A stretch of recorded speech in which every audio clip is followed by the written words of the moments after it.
Welcome to the China in the World podcast, a series of discussions examining China's foreign policy and shifting engagement with the world. The China in the World podcast is brought to you by Carnegie China and hosted by me, Paul Hanley. Welcome back to the China in the World podcast. This is the second episode of the China in the World 10-year anniversary series.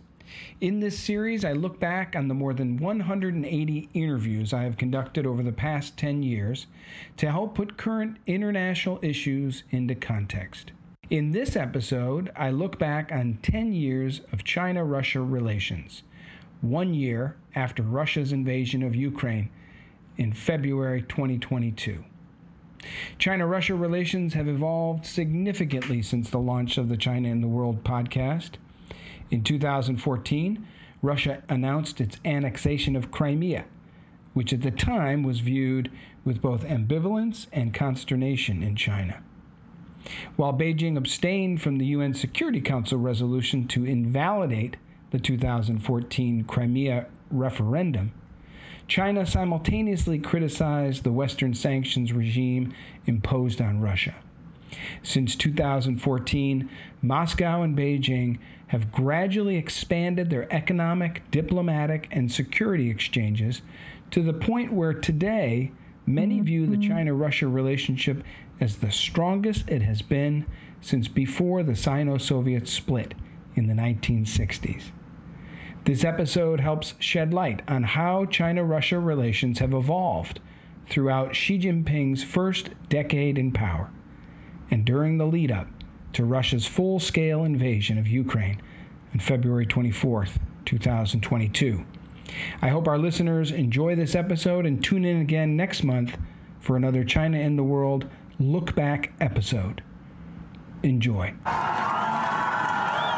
With cheering crowds greeting him, Russian President Vladimir Putin made his first visit since Russia annexed Crimea from Ukraine, turning a Russian holiday commemorating World War II into a celebration of Putin's new Russia. 2014 will enter into the chronicles, into the chronicle of all our country, as the year when all the people who live here have firmly decided to be together with Russia. In the next recording from March 5th, 2014, I spoke with Dr. Su Hao from China Foreign Affairs University about China's reaction to Russia's annexation of Crimea. As you know, the crisis is rapidly evolving, and the international community is watching with great concern, and many are wondering what China's position is and what China's response will be to the crisis. The latest statement that I saw from the Chinese Foreign Ministry was rather ambiguous, explaining that China's position is both to maintain principles of diplomacy and international norms, while at the same time taking into consideration the history and the current complexities of the Ukrainian issue. So can you help us understand the Chinese government position and the view of the situation that has unfolded in Ukraine since this fall, November, and deteriorated even further since the middle of last month? On the one hand, China and Russia will have a strategic partnership with each other, and on the others, Ukraine also has a critical position in the Chinese foreign relations. So both countries are also very important partners for China. But unfortunately, at the moment, there's a serious problem between Russia and Ukraine. So it makes China not very easy to make the very clear attitude. In other words, take the side with one or other countries. But I would say that number one, China do hope to reduce the tensions in this area, not only inside of Ukraine, but also the relation between the crisis between Ukraine and Russia. Number two, because Ukraine, at the moment, Crimea is also the part of Ukraine in international arrangement, and Russia, to some extent, takes some military presence in Crimea. So in this regard, I would say China will take the cautious about that. The next recording comes from an interview with Alexander Gabuev, then senior fellow and the chair of the Russia in the Asia-Pacific program, about Putin's increasing lean toward Beijing, recorded in May 2015.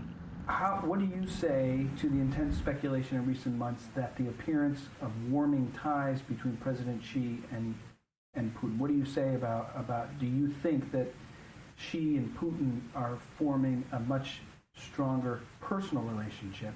And what notable changes have we seen in the relationship between Russia and China as of late? Are China and Russia really becoming much more aligned, as people like to say? I would say that on the leadership scale, we definitely see much more closer ties personally between Putin and Xi.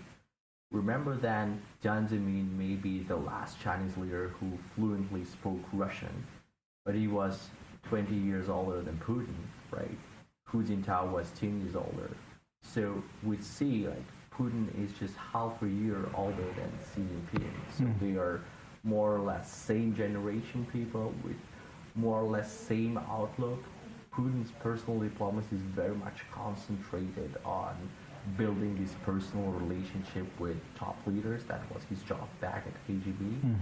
And as far as I know, the two guys got drunk during Putin's birthday party in Bali back in 2013. So when Xi Jinping was the only foreign guest at a very small private party of 10 people in Putin's compound in Bali.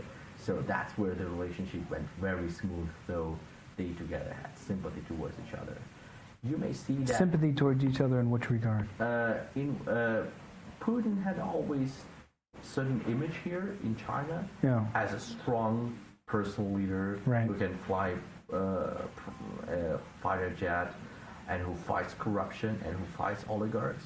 And many people speculate in Russia, and heard that from some Chinese colleagues, that he might be emulating or at least looking at Putin's, Xi is looking at Putin's public image there.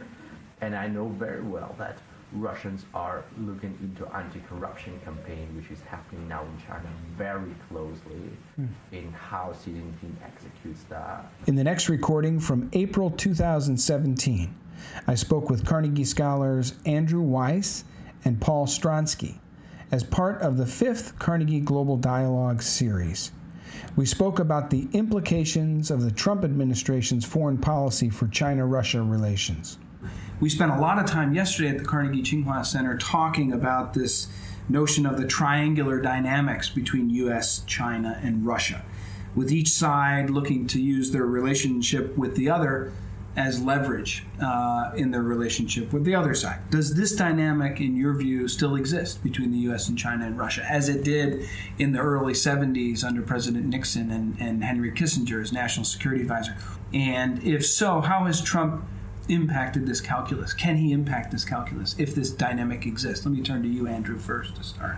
When I first started hearing these intimations out of Planet Trump that the U.S.-Russia relationship could be used as a tool to deal with a rising China and then ultimately contain it, I thought, this is so ludicrous and so unworkable. But you keep hearing these themes, just as you hear this kind of Islamophobic stuff emanating out of the Trump administration as well, that Russia's a potential partner to manage the threat of Islamic terrorism. I think it does, have, a kind of purchase over what animates the new administration. I think that dog won't hunt. I think it's a faulty logic and a really simplistic idea of how the global order is going to be structured. And I think for the Russians, the relationship with China is really important. It's part of what makes Russia great again. It's what gives Russia clout on the international scene, that it has a junior partnership with a rising China. So the idea that there's a trade here to be done and that Vladimir Putin's going to be seduced away from China's embrace by this brash new American president again, I think it's the height of silliness. Paul Stronsky, any different views on the triangular relationship? No, I mean, I sort of have a very similar views. I do think, the President Putin wants to check American power, and alone he has a difficult time doing that. But I think together with China, it is a lot easier for him to go about defending Russian interests, pushing back at attempts to intervene in the sovereignty of former Soviet states, sovereignty of Russia. His belief that is what is going on.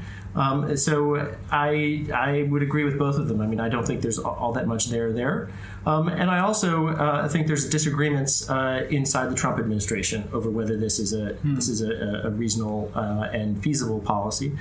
The next recording comes from an interview on April 3rd, 2018, with Alexander Gabuev, then senior fellow and the chair of the Russia and the Asia-Pacific program, about the fundamental drivers of China-Russia relations. So as Russia begins to look 360 degrees and diversify its relations and reach out, one of those countries that we've seen an improvement in relations is China.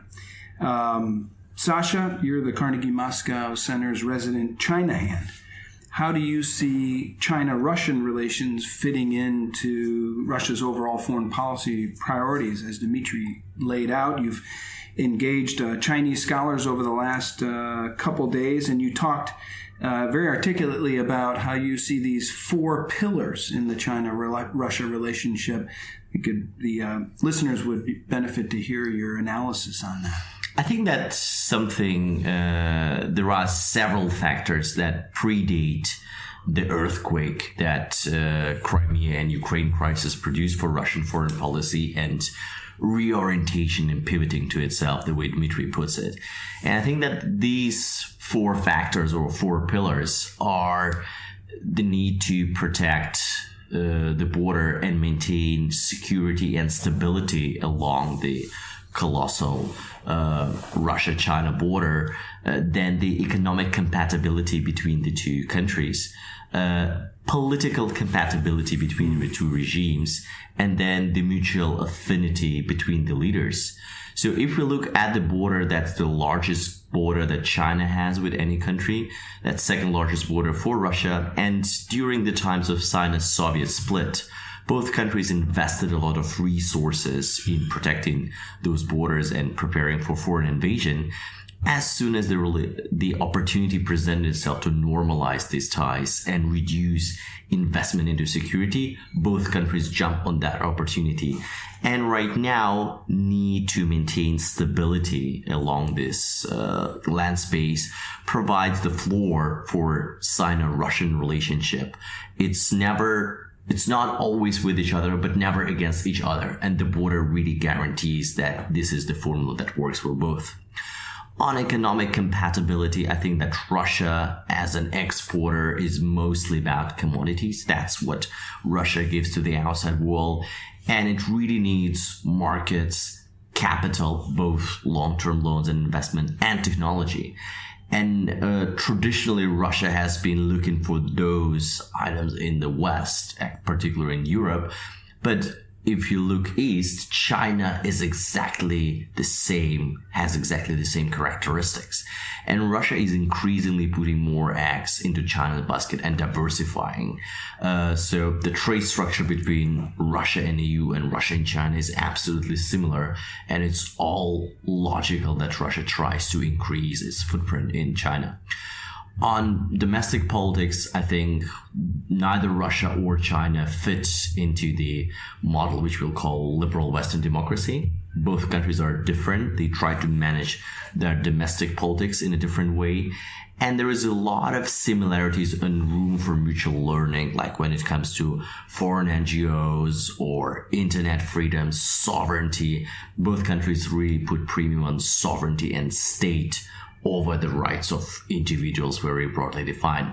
And then last point, the leaders, which play an increasingly important role, both in China and in Russia. They are age mates, they have many similarities in their background, and they really want to make their country great again. And they have some sort of suspicions about US intentions when it comes to their regimes and themselves. The next recording comes from an interview on May 14th, 2021, with Vida Spivak, an analyst at Control Risks on the growing China-Russia partnership. How do Russians see the Biden administration's approach and U.S.-Russia relations, and then this other piece of working more multilaterally with partners and allies? overall, I would also just like to point out that the Trump administration and Biden administration as well, they often tend to put China and Russia together when they're talking about the multilateral position of the U.S. as a global power. They basically portray Russia and China as this joint threat to the established global order.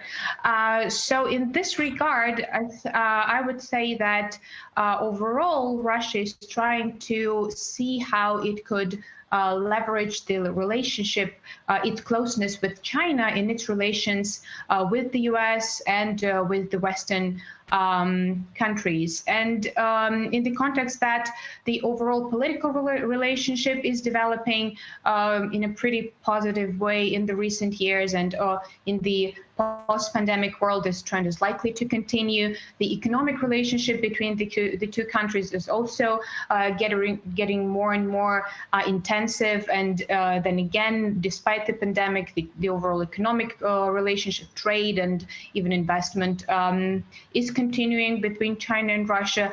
So Russia is just trying to get as much benefits from its closeness to China and leverage this and sell this to the West as a way of saying, like, hey, what would you give us in exchange for not falling to China's embrace too deeply? But I'm afraid it's not really working out that well yet. So Russia is driving further and further closer to China in both economic and political realms. The following audio clip comes from an interview during the 9th Carnegie China Global Dialogue Series with Dr. Guang Guihai from Peking University. It was recorded on December 14th, 2021, 2 months prior to Russia's invasion of Ukraine. Dr. Guan, let me turn to you. Please give us a sense, if you could, how these troop buildups along the border with Ukraine are viewed in China, and how does this impact the China-Russia relationship? How do you expect the Chinese government to respond? And if there is an invasion, a Russian invasion into Ukraine, would China support Russia? Would it remain quiet? Would Chinese leaders prefer to distance themselves from a crisis like that in Eastern Europe? What would China's position be, and why is that? Ukraine for China is too far. So it is generally a headache for Russia, European Union, and the United States. China, in this regard, keep quiet. But mostly we are standing closer to the Russia position because we know the source of the tension. Russia may do another choice if NATO and United States should not make the pressure towards Russia in this region so hardly. So we understand the logic. First step is Western partners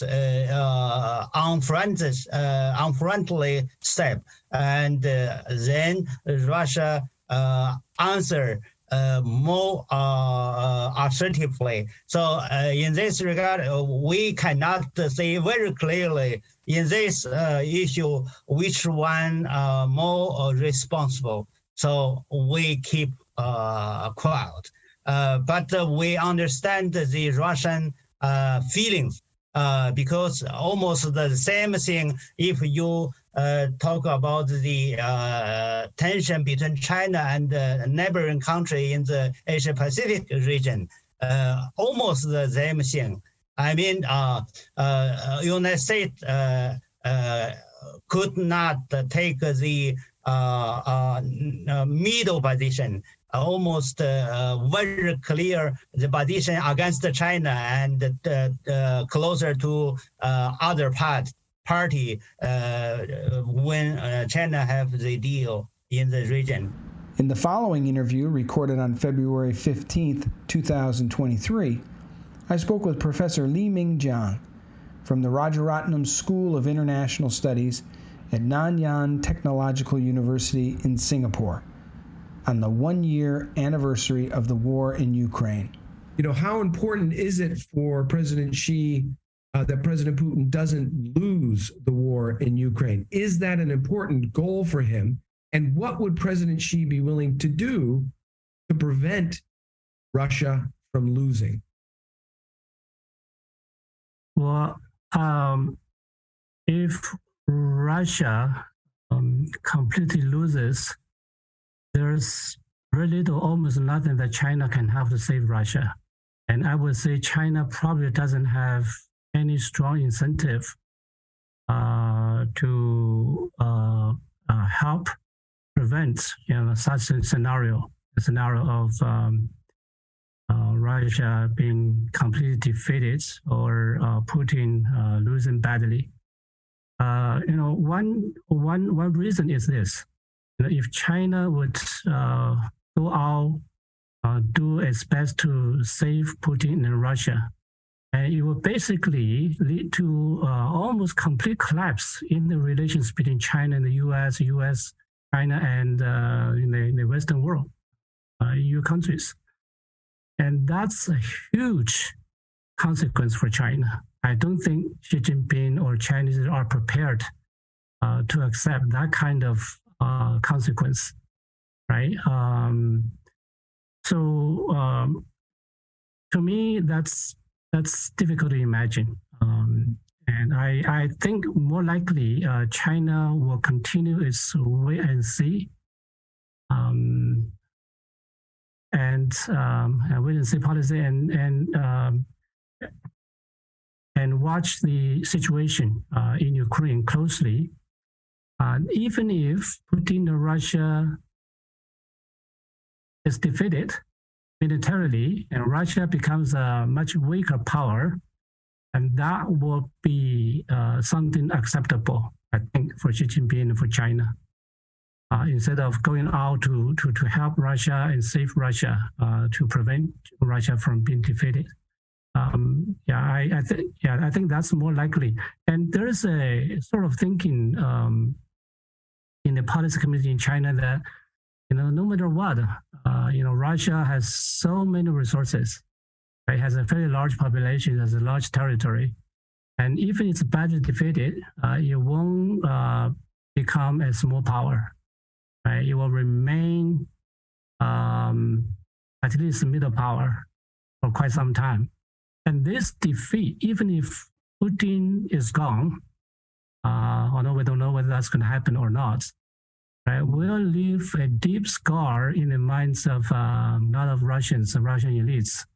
It's hard to imagine that in post-war era, if Russia is defeated, you will see Russia completely tilting towards the West, joining the U.S. to do things against China.